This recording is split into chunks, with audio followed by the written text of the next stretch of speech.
Ngayon, na alam ko yung sumulat sa saligang batas, nahulaan niya na noong June 3, 2026, maaari namin gamitin. Isipin mo yung saligang batas kung sino man ang may kagagawan nitong Article 6, Section 16, Paragraph 5, napursin niya na in 1987, nagagamitin namin na cover ito, constitutional cover, para lang yung katotohanan ay matuloy noong June 4. Parang propesiya pala ata. Ngayon siguro naintindihin mo na, Jen. Ngayon ko naunawa na, oo nga, no. Kaya mga kababayan, ako po'y nagpapasalamat kung sino man po yung may akda yan. kasama noong 1987 Constitutional Commission, kung paano po niya naisip yung 3 araw Na magagamit pala ngayon. na magagamit namin po, mga ilang taon ang dadaan, dekada po ang dadaan, magagamit pala namin constitutional cover. Nako. Pero yung pag-walkout po ba nasa Constitution? Tanungin mo nga ako. Nasa Constitution po ba yung pag-walkout? Wala. Wala ba? Humanap sila, basahin na lang Constitution. Kung yung pag-walkout ay pinapayagan ng saligang batas. Yung 3 araw na hindi niya pagdalo. May pinayagan. Ulitin ko po, mga kababayan nakikinig. Article 6, Section 16, Paragraph 5. Kung sino man po yung sumulat noon. 1987 ito, Jen. Opo, 1987 2026 na tayo. Opo. Ilang taon yun? Pakikumpute. Mathematician, cameraman. Yan, may hawak na, no? Ilang taon na yun? 1987. Kahina nitong mga 2026 mathematician minus natin. 1987. Ilan?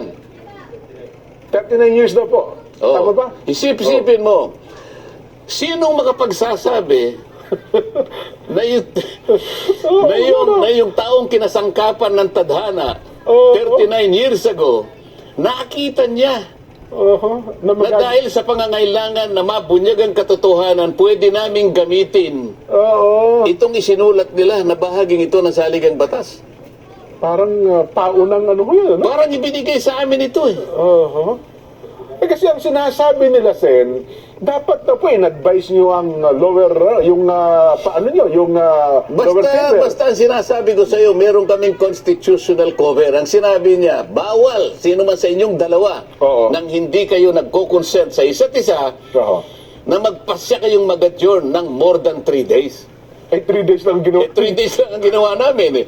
June 1, June 2, June 3, 2026. Nga, no?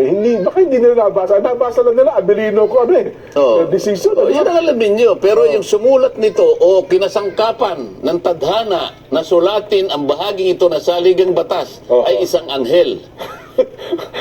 May propesiya siya na sagana. Di ba? Opo. Sino makakapagsabi na 39 years later, sabi nung gumawa nito, magagamit yan. Magagamit yan. Nga, no? Nung mga taong talagang ang gusto nila ay magsiwalat ng katotohanan. Magagamit yan sapagkat kung hindi nila gagamitin yan, lilikutin at lilikutin kagaya nga ng ginawa nilang panlilikot. Kahit 12 na lang. Kahit 12 lang. Sinubukan nilang kunin ang Blue Ribbon Committee. At kamuntik na nga hindi natuloy. Akalain mong merong dumating na secretary doon, haharangin pa yung pagdating ng 18 ex-soldiers ng ating bansa na nung araw na yun ay tinawag, inimbita para sila ay magpahayag nung kanilang dating na ginawa na hindi pa nakarecord sa aming komite. Kinasangkapan nila pati Blue Ribbon Committee, wala silang pinapasok. Isip-isipin mo, lahat ng gagamitin namin. Lahat ng gagamitin. Pati mga stenographer, pati mga tao. Wala, kami na lang, mga staff namin, para lamang mahayag ang ilang bahagi ng katotohanan na matagal na pong hinihintay ng mga kababayan natin. Hindi ko po alam kung matutuloy pa yung mga susunod namin pagdinig sapagkat nagtatangkanan nila na pigilan kami dahil hindi raw po kami ang legitimately na may hawak na po ng poder ng kapangyarihan sa Senado.